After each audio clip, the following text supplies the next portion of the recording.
Hello, everyone, and welcome to another edition of ASTV's Fantasy Premier League show. I am your host, Gally. I am joined for the second week in a row, so I must have done something right. He came back. Salim, how are you, my friend? I'm good. I'm good. How are you? I'm hanging in there. Wasn't the best fantasy week for me. Better week for you. Oh yeah. Some of the moves didn't pan out, but we'll see where it goes from here. I'm all torn up. I haven't decided if I'm going to make transfers, if I'm going to rip the wild card, what I'm going to do yet. But let's get to that. But before we do, as always, we'll just remind everyone of our Fantasy Premier League American Scouser Cup. It is an open group. You can join at any time. So just go into the app. Go ahead and select that you want to join a public league. Type in the code that you see on the screen. EV0RMD,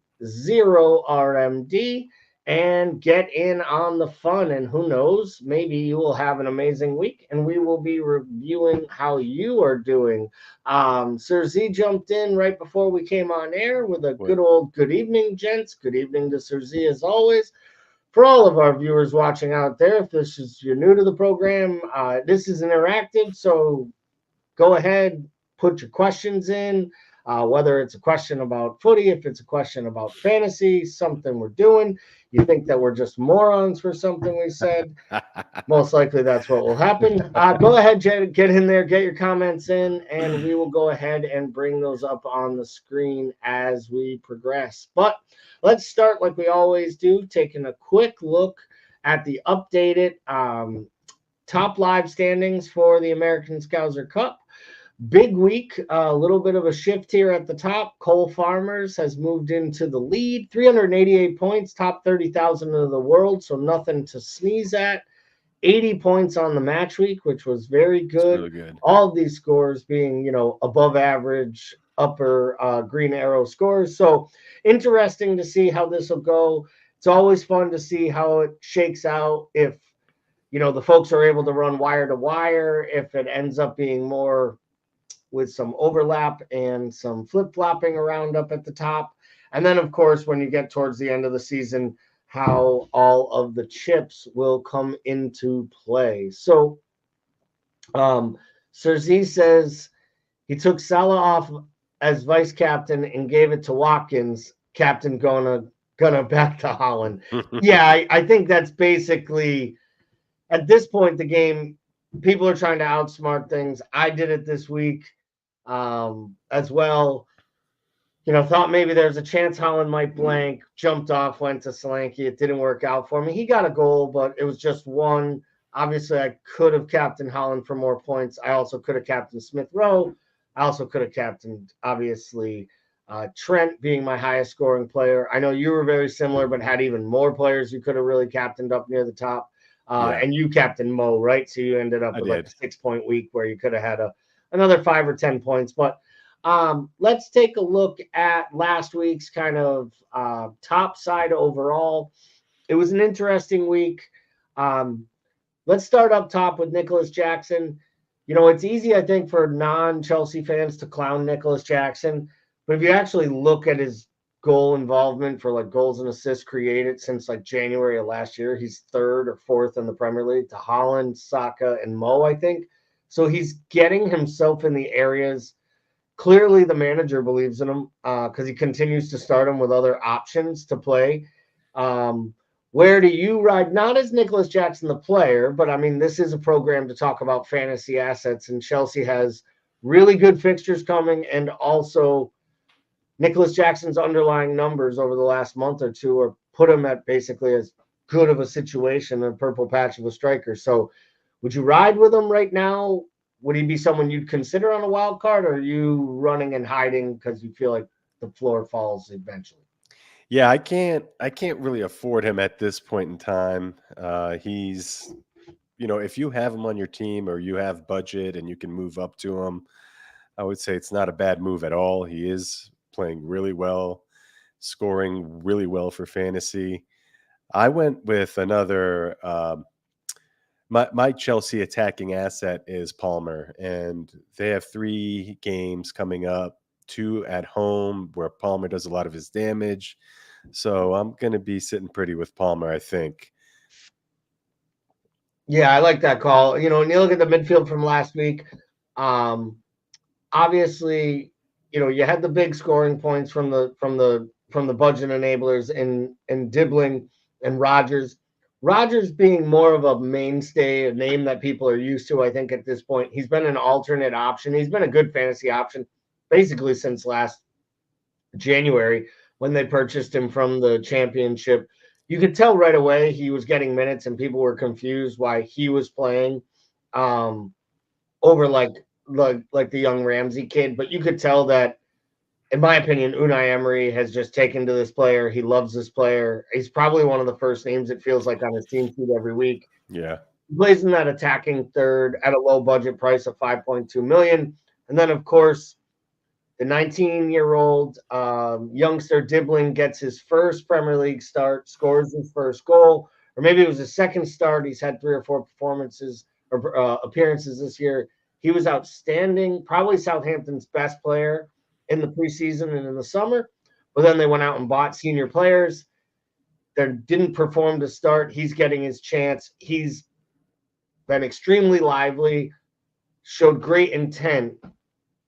You have to wait and see on a guy like Dibbling, or if you were hitting the wild card right now, would he be someone you would just drop at the end of your bench at 4.5 million purely because if he's your fifth attacker or eighth attacker, what does it hurt if there's a chance he starts? I still have the fear, you know, kids like this have a month good or 3 weeks good, or they get hurt because they just aren't ready to play this many minutes. And then the coach has to remind himself that this is a young man and that you're Southampton and you can't be building a team around an 18-year-old.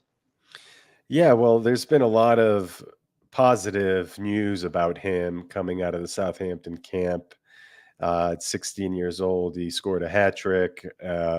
All goals looked identical. It's actually on the FPL website. You can actually get a read on that. It's really interesting how the coach has really gotten behind him, saying that he can do so much. And from an attacking standpoint, although he has not played many minutes, he's really up there in the underlying numbers. I don't have them exactly in front of me, but I did buy him actually. And wild card, I told you I did mine in week 2 because I had to get Holland in my team somehow, but I did add him and I did add Saliba. Arsenal's got a nice little stretch here of, I think, Leicester, Southampton, and maybe Fulham or something. But I just needed a defensive asset. But the Dibbling kid, strong, big. The goal he took, pass from ex-Liverpool player Lallana, was really nice and took the goal really, really well. I'm pretty confident this kid's going to be pretty good. But like you said, is it going to be is it going to be just a month? Is it going to be a week? Does he have the legs for the Premier League season? Don't know yet, but he's very promising. And at 4.5, I mean, might as well take a gamble on him. Yeah, it does feel like something that you could at least gamble with. If you're looking at the back line here last weekend, obviously Chelsea had the clean sheet. Sanchez had another big performance. I've never been sold on him as a keeper. I see a mistake in him every time he plays. But right now, statistically, he's been really, really good. I do wish I'd kind of went with him a little while back when I toyed with him and I toyed with the Chelsea keepers right from the start of the season. I ended up going with Pickford. It didn't work for me. I ended up making the move since, which is going okay. And I'm okay with how the keeper situation is going, but it'll be interesting to see where it goes from here. Obviously, I'd gone to Muric. I'm most likely going to be on the wild card.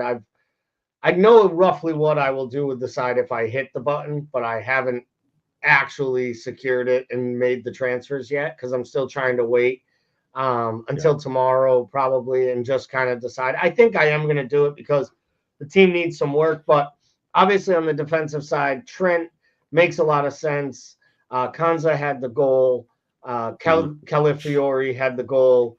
Beautiful 20, goal, Gabriel had a goal for himself. So it was a big defensive scoring weekend.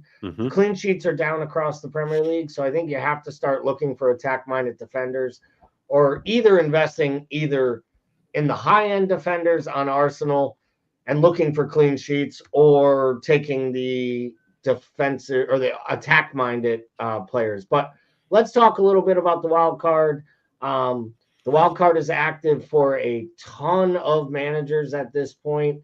I've seen some numbers as high as 30% Ooh, potentially on the wild card this week.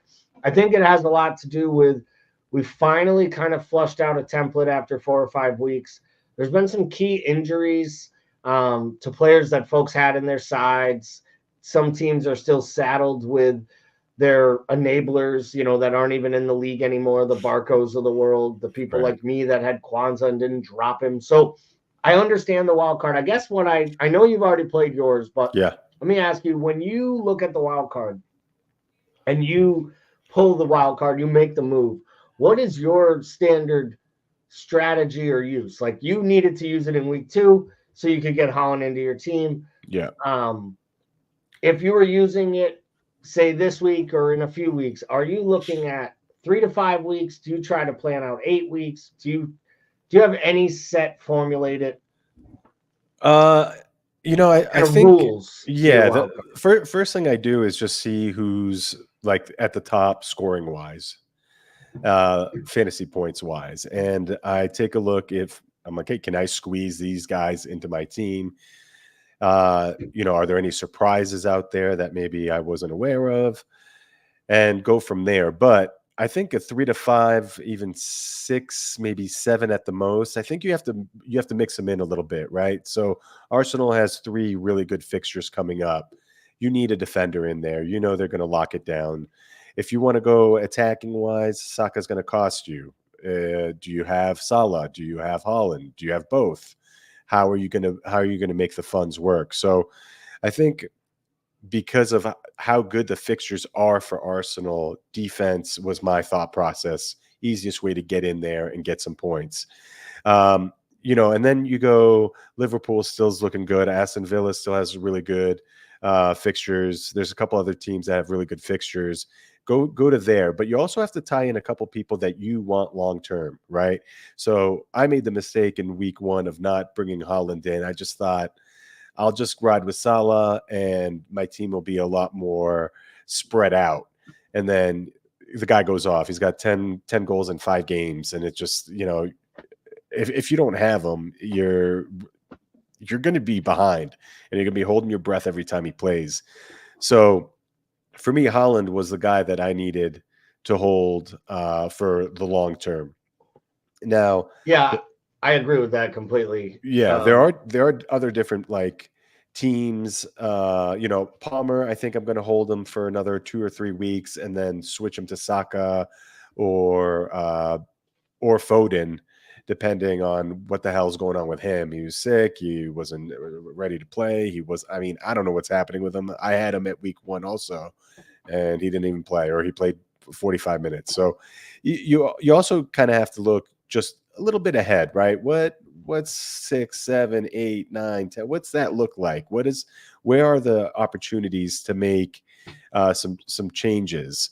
So I think you're right. I think 5 to 6 weeks is really good way to kind of look at it, but tie in a couple guys that you're going to have long term. Yeah, I agree. I think you have to have a little bit of a balance of what you're looking for. So my thing with it is I started the season with just Holland, and I didn't have Mo. And my intention was to eventually wild card and bring Mo in.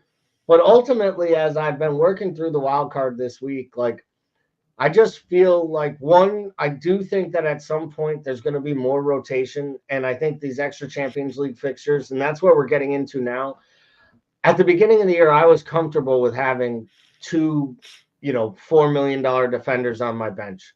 And I was comfortable even having, a Winks like enabler or a $5 million midfielder that really doesn't offer much, but gets me 2 to 3 points when they're, forced to play.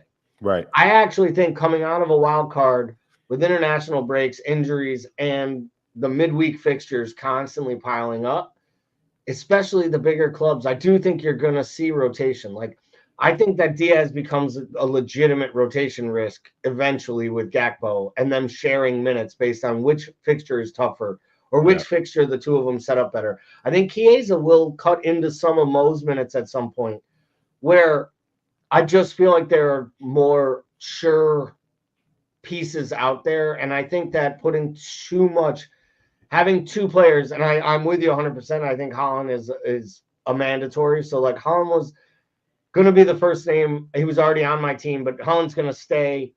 Um, I kind of feel like the Spurs attackers, you look at their like 10 match fixtures. Yeah, they're I looking know good. Solanke's only got a couple goals, but the amount of touches he's had inside the 6-yard box, he's a perfect striker for their system. Yeah. I think he's going to score a boatload of goals. So to me, it was like, all right, if I have Holland and Solanke, then I probably need to go with, I don't have enough funds to keep Watkins.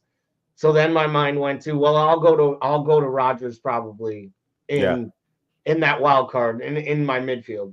I also have some like rules with my own self where I try to keep certain players in specific price points. Like I want a midfielder between 6.5 and 8 million Sure. because I want an easy route to players if I want to make 1-for-1 transactional moves. Like, Everton, believe it or not, has like a good run of fixtures, and at some Yep. point they're gonna put some stuff together. So like I'm not going all in on Everton, but could I see myself moving from Semenyo to McNeil for a week, and then a week later going from McNeil to Smith Rowe, and then going Smith Rowe down to Rodgers, all because I can play the home fixture against a team that matches up, and it's not a Yeah. bad transfer. And the other piece of why I'm more comfortable now, I don't normally play the wild card until at least match week 10, because I feel people do it too early, and you can make up those points you start to drop early in the season by just being consistent.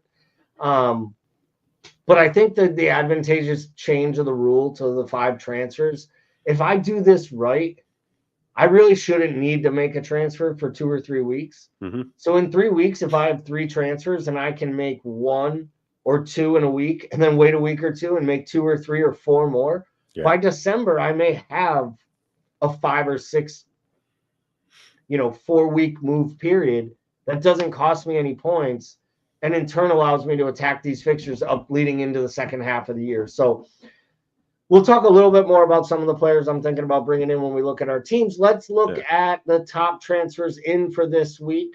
So far, not surprising, they are players who have had big weeks of scoring and players that have some really good fixtures coming.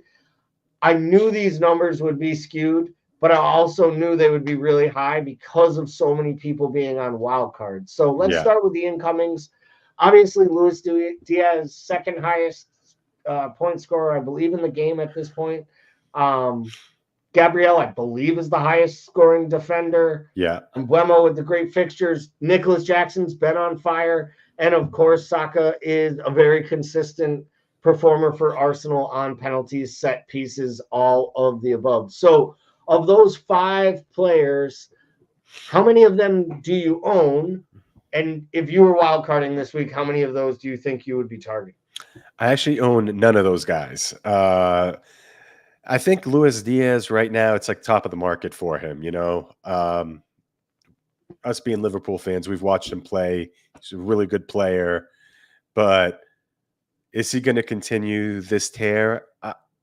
I hope so, but I just don't think it's going to happen. Gabriel, I think everybody forgot that Saliba and Gabriel are, very similar type players. Gabriel was lower than Saliba last year. So instead of Gabriel, I went with Saliba because I think Saliba now is going to start scoring as well, because the new corner kick styles that people are doing, crowding the box, I think a lot of defenders are going to get their head on some corner kicks and scoring. Gabriel has done it already twice. I mean, he could add another one. He could add 2 on Sunday. And Mbeumo, I think that's a fantastic ad. I think he's a must-have.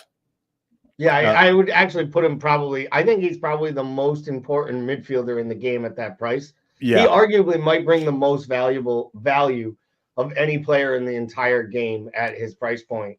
Yeah. For what he offers and the fact that he's on penalties and he's really going to be the intricate part of their offense. I think he's one of the most underrated players in the whole Premier League. I think if he was at a much bigger club, I think if he was at Spurs or he were at Liverpool, I think he would have come to a club like Liverpool, they'd say he's not good enough for this club. And I think like a guy like Chiesa, he'd go out there and you put him around really good players and you'd be like, wow, this guy's actually really, really technically talented. and Yeah, can do just about anything, play anywhere across the line. for sure. Kazi, who's on the pod, always talks about guys like Embuemo as the type of guys we should be targeting. But the problem with Embuemo is, he's too often not fit. And I think when you're a player that's not at a level below and you want to kick up to that next level, you have to prove that you can play all the time. Let's jump over to the guys on the outgoing. I understand the João Pedro one, obviously, with the announcement that he's out for this week and most likely might miss through the international break. Sad for him. And obviously the injury. The rest of them, do you believe that a lot of these are a case of subtle form? In the case of Jota and Salah, do you think that they were just owned by so many sides that are wild carding, that are spreading their funds around, and maybe people are looking at the recency of what Luis Diaz is doing and saying, if I can save almost 5 million and invest in Diaz instead of Mo, I will? Yeah, I think a lot of people are thinking about that.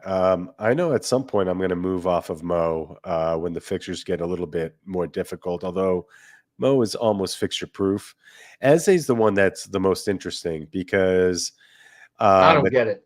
Yeah, well, here's the thing. This is what happened. Mateta took the penalty kick from Eze gave him a penalty kick, like literally gave him the ball, and Mateta scored. And then the manager after said they are going to decide between them who takes the penalties. So I think a lot of people got spooked by that and moved away from Eze because now he doesn't have, the surefire, 5 points every time he steps up to the spot.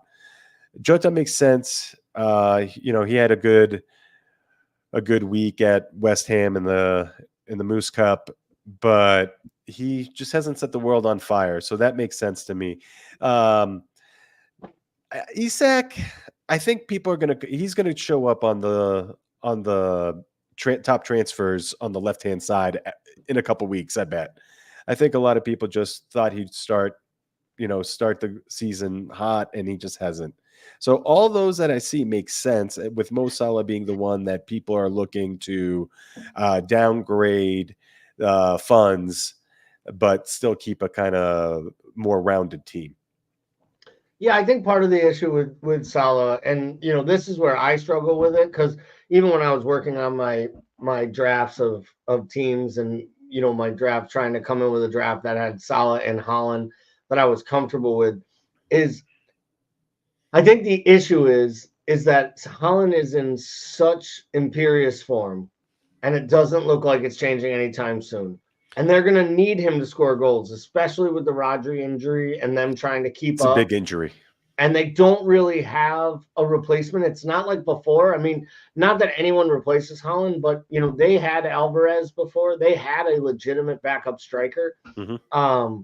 The Oscar Bob injury really changes things for them, not having another player that you can play at all through the center. They don't really like Foden. He doesn't really fit in that false nine. So to me, and City's fixtures are pretty good, I think outside of arguably if you have Saka this week, you could argue that Haaland is set it and forget it for the foreseeable future as captain if he's in your side. And I think having a $15 million player or $12.8 million player in Salah that you're not even considering using the armband on, I think makes it that much harder for me to stomach the extra net spend when I could spread that around at keeper, at defense. I can upgrade, an enabler to a Saka. I can get a Solanke and Calvert-Lewin and Haaland and really attack. There's ways to spread the funds that I just think makes it hard if Salah isn't in the captaincy frame. And I just have a hard time thinking about a world where I'm not captaining Haaland, even though I'm stupid enough to think about captaining Saka this week. Yeah. Well, I'm stupid enough to think I'm captaining Palmer. So no, you're right. The fact that these guys are so expensive just really makes working around the fringes even that much more important. That's why Rodgers and Smith Rowe have been like revelations And there's still one or two guys that are going to pop up. I mentioned it last week. They're going to show their face at some point in a couple of weeks, and we're going to be like, all right, this guy's cheap and he's performing well. I'm hoping it's dibbing at least for a little while.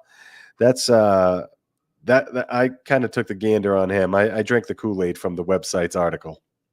Well, let's take a look here. We got your side up on the screen. Nice week, 74 on a green arrow. Moved up a good 25%, so you're up inside the top 4 million. Obviously spread it around the midfield. You had the great, you got the points in Wood. You got the points from basically almost all your attacking players. Not as much out of your defense as probably you would have liked. Bench offered little, but obviously you made some transfers. So who was it you moved? Did you move off of Minta to go down to Dibbling? Yeah, I moved off of Minta, and then I actually moved off of Robinson. I think top of the market with him as well. So I went to Saliba. I just needed an Arsenal defender. I need an Arsenal player, and I'm not moving to stock off Palmer with having 2 home games. I'm not quite moving off Mo yet. But last week I was talking about moving to Delap, and I was just looking at the fixtures around Nottingham, and I just last minute. Wood makes more sense, and he's done really well. His ownership isn't that high. Yeah. Maybe there's some other players in that range I would have looked at as well. I mentioned Calvert-Lewin. Yeah, I think he's somebody you got to consider as well. Yeah. Yeah, I think he's I think Calvert-Lewin's one of those ones where he allows you to go pick up a player that you can have on your side for 8 to 10 weeks with the way Everton's fixtures line up. And you don't have to play him every week if you make sure that you have a bench that allows you to look at a fixture and say, oh, okay, I don't like Dominic Calvert-Lewin on the road in this matchup against Brentford or whoever it is. So I'm going to go ahead and start, Dibbling, or I'm going to go ahead and start Rodgers, or I'm going to put Rodgers on the bench because I'm going to play these attack-minded, attacking players, or maybe even a fourth defender if you really had a good matchup. So you mentioned the 2 moves. You feel good about those moves. Obviously, you're captaining Palmer this week. Yeah. Do you have a plan forward? Like, have you looked forward at all a little bit to say, hey, in a week or 2, maybe then I move off of, Jefferson and try to bring in another enabler, or do I spread some funds around? I mean, obviously you have a light bench when it comes to actual playing. If one of these guys doesn't start, like what happened with Minta last week. Yeah, it's going to happen, especially if you want the 2 top guys in the, in the game, historically speaking. But I think I think after the 2 games, the 2 home games, I'm going to move off of Palmer. And then I think 3 or 4, maybe 4 or 5 weeks, I'm going to move off of Salah. And at that point, my team, I'll be able to kind of spread the funds and build a little bit of a bench. It's just, you're stuck when you got those 2 players. And the fact that I went with Palmer instead of going with say, I don't know, somebody around 7.5 million, say Odegaard, or someone in 8.5 range. Madison, something like that. Yeah. So I just saw the fixtures coming for him, and at home last year he was on fire all the time. So I really like those 2 fixtures for him, and I like captaining him. Last week I said don't captain Haaland. He doesn't score against Arsenal. 7 minutes in, boom, goal. I'm like, oh my God, I'm eating my words right now. So I hope when we do this next Thursday, I'm not eating my words again. But captaincy has been a challenge for me. And you mentioned earlier, hey, set it, forget it, don't think too much about it. I am a head case when it comes to captains right now. Yep. Well, I definitely wish I had made a different move last week on the captaincy. I did not hit the green arrow. I dropped in points, moved from just inside 1 million to outside of it. So tough week for me. Not killer. I'm not, not the end of the world. I still had a lot of guys with attacking returns. I had a couple tough hits too. The late goal for Ipswich against Southampton took that from being a clean sheet and adding extra points. That was tough. Obviously, if I just it's crazy to even say it, but if I had just had Gabrielle in the first spot instead of the third spot, I did do the Kwanzaa thing on purpose because I thought if he's on my team, there's a chance that he might play at all. I thought if he played, he would start, and I thought Liverpool had a chance for a clean sheet.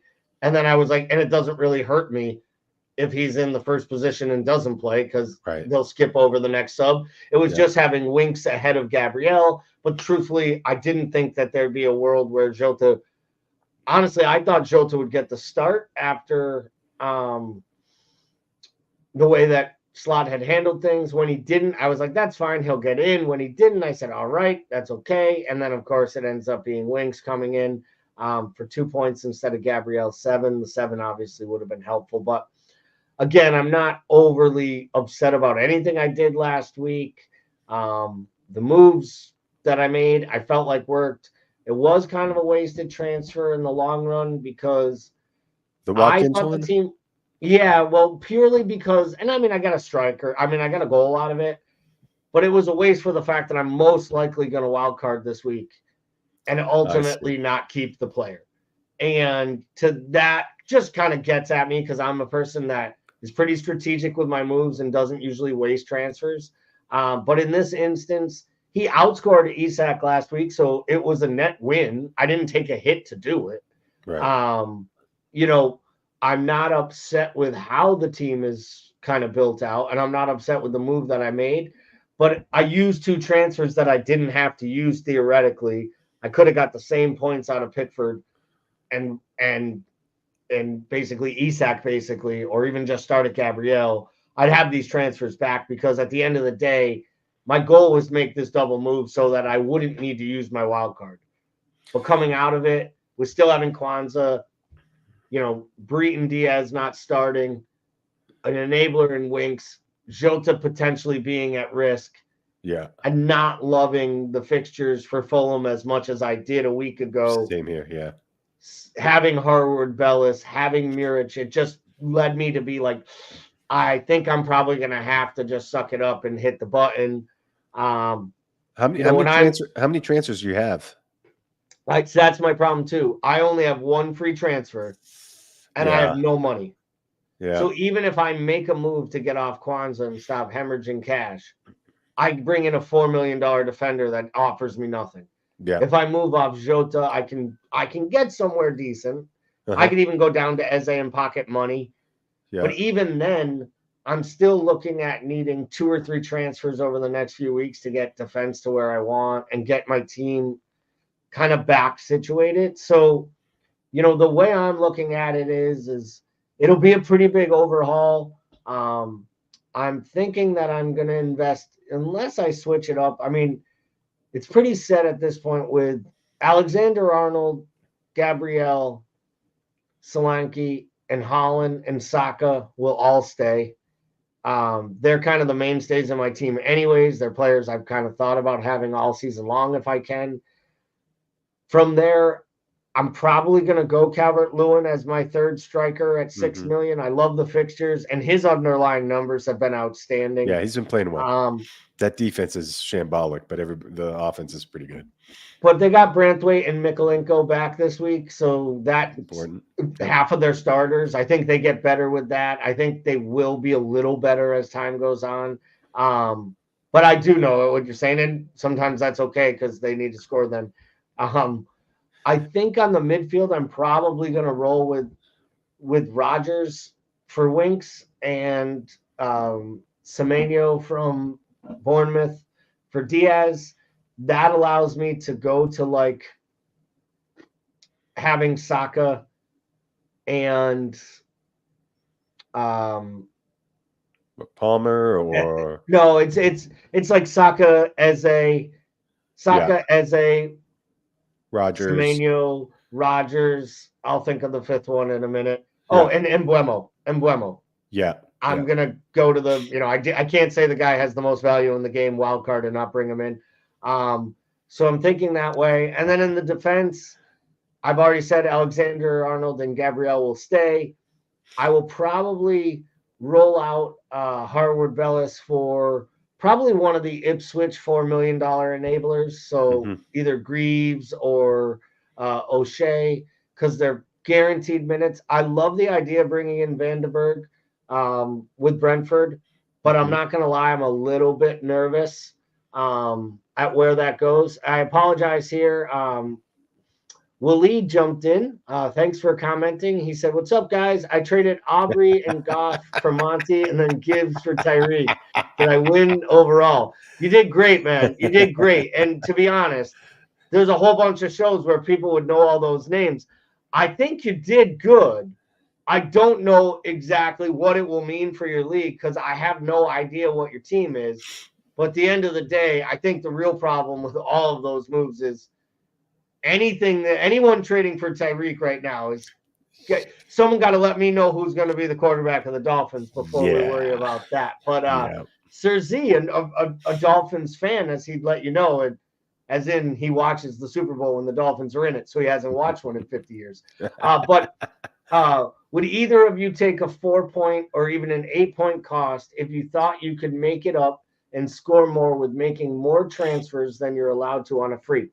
So this is a great question. I am not a fan of taking negative hits. There are times where I think a negative hit makes a lot of sense. I will say with the new rule changes, with being able to bank transfers week to week, I think you should have to take hits less. I think where hits come into play is really when your team is in like absolute disarray or you can't field 11 players or even 9 outfield players due to like the fixture congestions. Or double game weeks. Yeah, double game Yeah. weeks too, Hmm. but we're going to see a lot less of those with the new rules and the way that the scheduling is. So, Yeah. what are your thoughts on taking negative hits, especially this early in the season when you have chips like a wild card or things to avoid them? Yeah. Yeah. If you have your wild card, play that instead, for sure.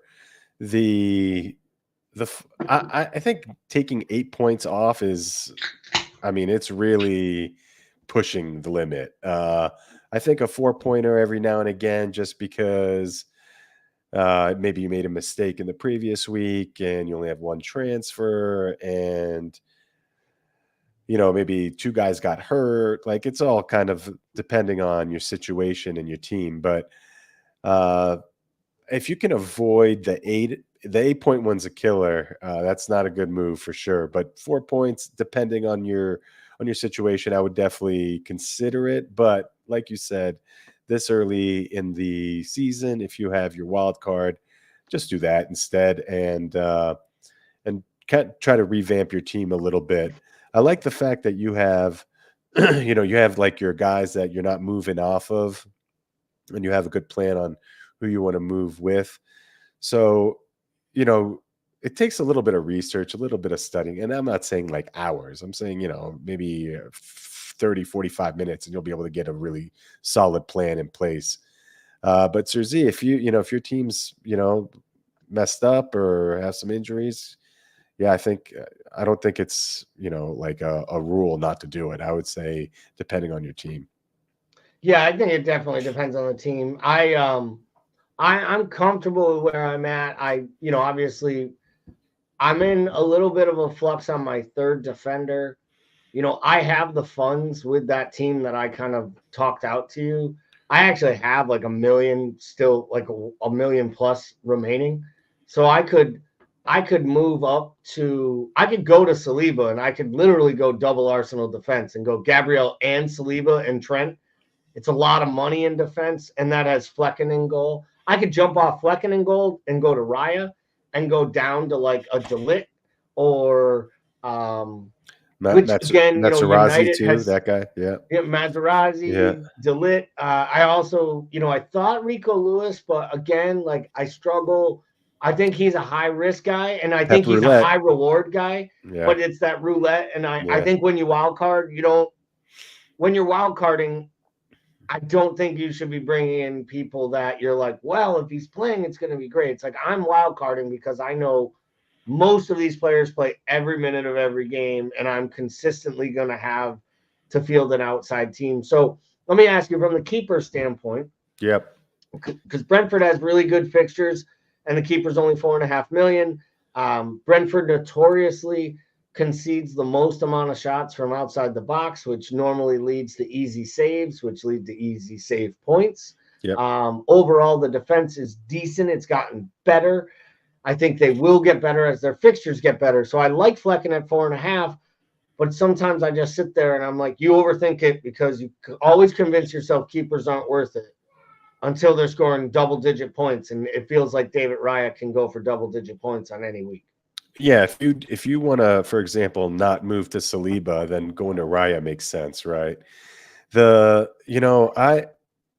had Martinez right when Aston Villa's like situations flipped, and from a fixture perspective, and I was like, oh my God, he's a really good keeper. Villa's decent, and he's going to have a bunch of clean sheets. They don't have one clean sheet this year. So, these things happen. You gamble a little bit, you kind of do with the fixture list that what you can do. And sometimes it pays off and sometimes it just lays an egg. And Martinez has laid an egg, and Villa's defense has laid an egg for me. But yeah, Flecken makes sense. I think moving off of Saliba and going to Raya also makes sense. The fixtures they have, like we talked about already, are really, really appetizing, and I think they're going to get at least two out of the 3 clean sheets. So if you want to kind of get an Arsenal defender in there, but you don't necessarily want to spend the 6 million for Saliba or the 6.1, going to the 5.5 million keeper in Raya makes sense too. Although we're not sure if he's playing or not this week. So well, right, and that's another, that's where, and I don't have a backup keeper that's going to play, so I think I probably go the Flecken route. The other thing is I am a firm believer. Like, I did this a few times, like to start the year.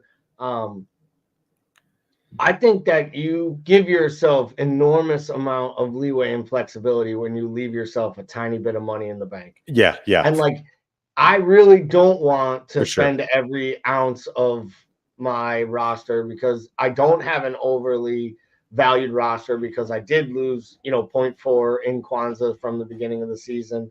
I think I lost 0.1 or 0.2 somewhere else along the way. So, and I've sold a couple players, bought a couple players higher. So, my squad value isn't at this highest level where I don't want to have a great move that sounds perfect on paper and then the guy changes price on Thursday night and I can't bring him in Friday morning.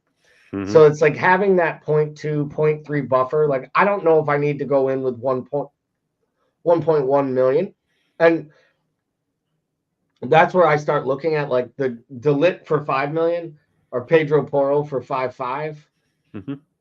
I mean, it's half of the money that I have, but I don't know that it'll be that different over the next 6 game weeks to maybe a half a point to a point.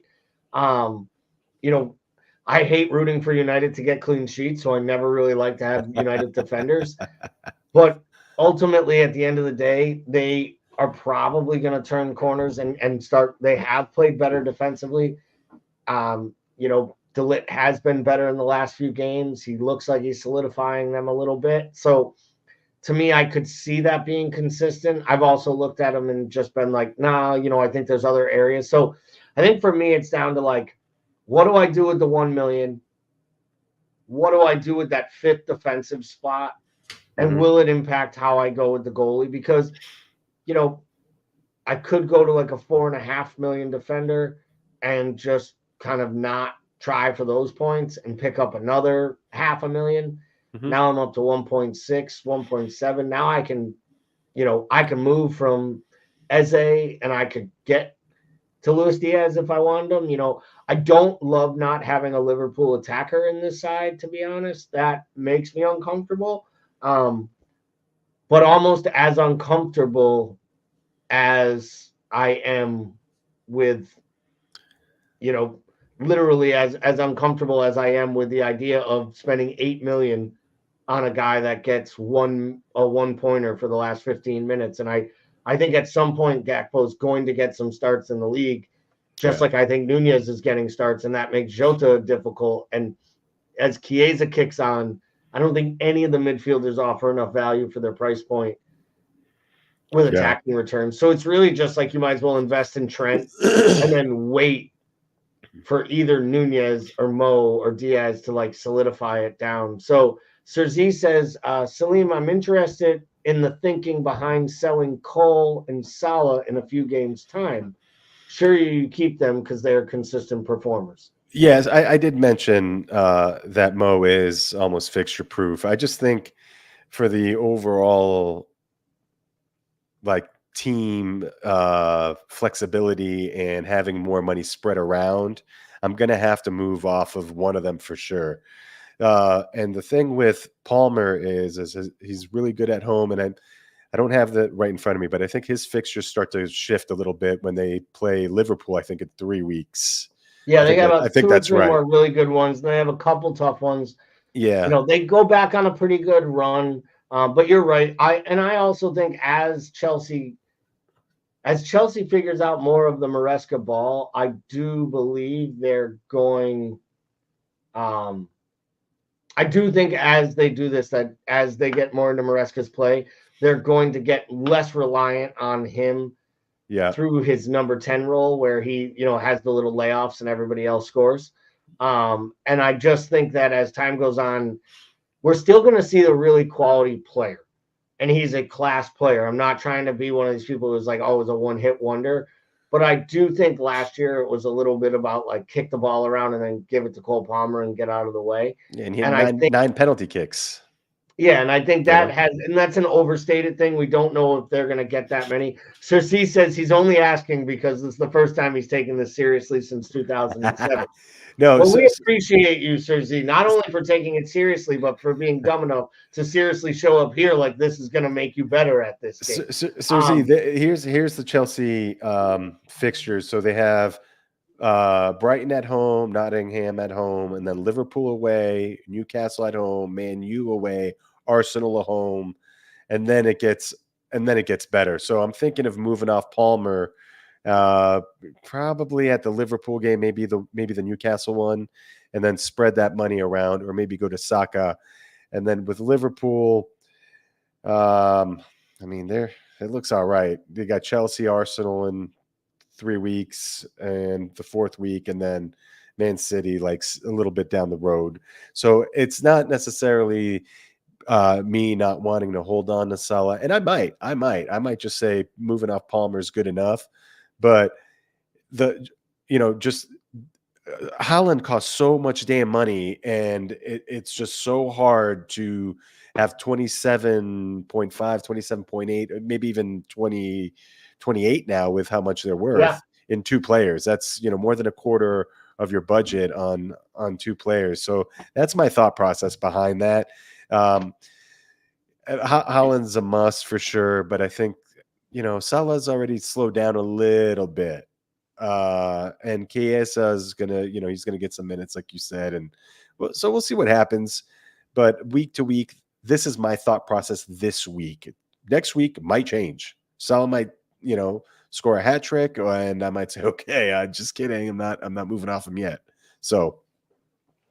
And Sergi says, but if you spread your money around, doesn't that mean you have more transfers to make, which will cost you more points? Which it can. I mean, it absolutely can. I think the difference is that if you're looking at the fixtures and you're thinking to yourself, I need to protect the lineup. I need to, there's going to be rotation. The more rotation that occurs. The other part of it is I think sometimes it's easy to find these gems or see these guys score 10, 11, 12 points, and they're, some random, Hinshelwood. And you're like, oh, man, I wish I had the Hinshelwood kid. But the truth of the matter is, if you chart these things out, if you look at the numbers, it's consistently 3 or 4 players that give you the attacking returns on almost every single team. And it's really knowing which of those players are to invest in and when. And I think the players that really do well in this game, they look at a combination of the form of the player, specifically the fixture, and more importantly, how those players match up against the players they're playing with.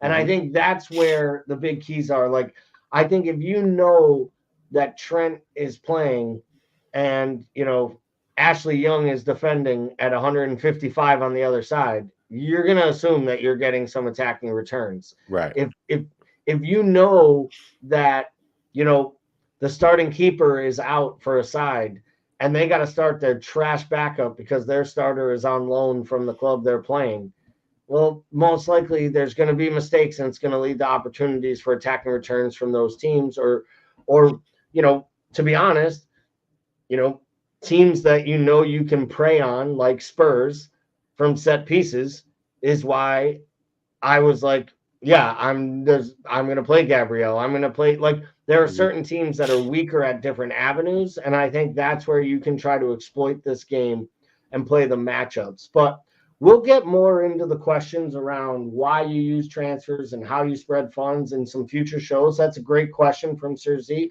Thank you to Sir Z and to Waleed for jumping in and asking us about his NFL trade. I would say I think you lost the trade, but I appreciate your comments no matter what. As long as they're not offensive, they'll get read. And if they make me laugh, they'll get read even if they're offensive.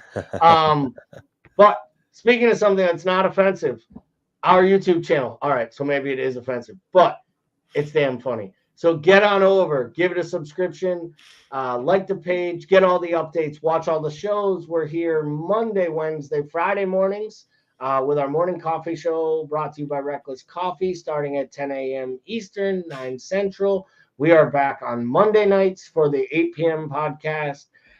Standard weekly flagship podcast for the American Scouser crew with myself, Bickler, and Tamuchin, and of course the Thursday night podcast, plus the panel show, the fantasy show, Premier League show. I mean, we have shorts coming all week long. We're coming out with new content and hopefully coming up with some new programming as well. So if you are already a subscriber and you just want to get involved, go ahead, find us on any of the social medias and give us a like or a follow. Send us a message. We would love to hear from you, see if there's an opportunity to get you in. We will get this last question in as we wrap up for the night. Who do you think the best budget defender is under $5 million? Oof. Tell you what, it is a very loaded question. I got to look real fast. I mean, I mentioned guys earlier, like I think there's high-end differentials in there, like a Rico Lewis at City. If he's playing, I fear that he doesn't play enough. I think Leif Davis offers an awful lot at Ipswich with the way they play and the fact that he's so attack-minded. I will say, if you are looking for a long-term punt-like differential, no fullback in the Premier League had more shots in the box or touches in the final third in the second half of last year than the Everton fullback Mikolenko, and he's 4.3 million. Wow. Coming back in this week. His underlying numbers are good. Maybe it's me just manifesting it to being positive, because I feel like if he's crossing the ball well, there's an opportunity for Calvert-Lewin to get goals. But I do like Mikolenko. I think he is like an outside one. I also think that you got to give this one a couple weeks. I was talking about this earlier. I wouldn't recommend this on the wild card, but I think Sepp Vandenberg at Brentford at $4 million, if he is starting week in and week out for a Brentford defense, is another one, because if it's a wing-back system, he's going to give you an opportunity to go forward as well. That's another one I like, but I'm not sold yet that this isn't fool's gold. And in 2 weeks, he isn't poofed back on the bench bitching about, maybe he's worth more money than this, or he should be somewhere else. Yeah, I think Estupiñán is somebody to consider too. Not right now. He got some tough fixtures coming, but a couple of years ago, he was a must-have, and he could definitely find that form. That team is very strong. They play well together. They know what they're doing. So I would earmark him at some point down the road as well. Yeah, I think, and I just want you to know that regardless, you can ask all the offensive questions you want, because if you have a handle that says Oprah loves cake, you are for me. you are 100 for me. Oprah loves cake. So with that, we will end the show. Thank you to everyone who watched tonight. We wish all of you the best of luck with this upcoming week. I hope all of your transfers hit. I hope all of your differentials haul, and I hope you finish 1 point behind me. All right, everyone. Have a great week, and we'll see you next week. Talk to you soon. Take care.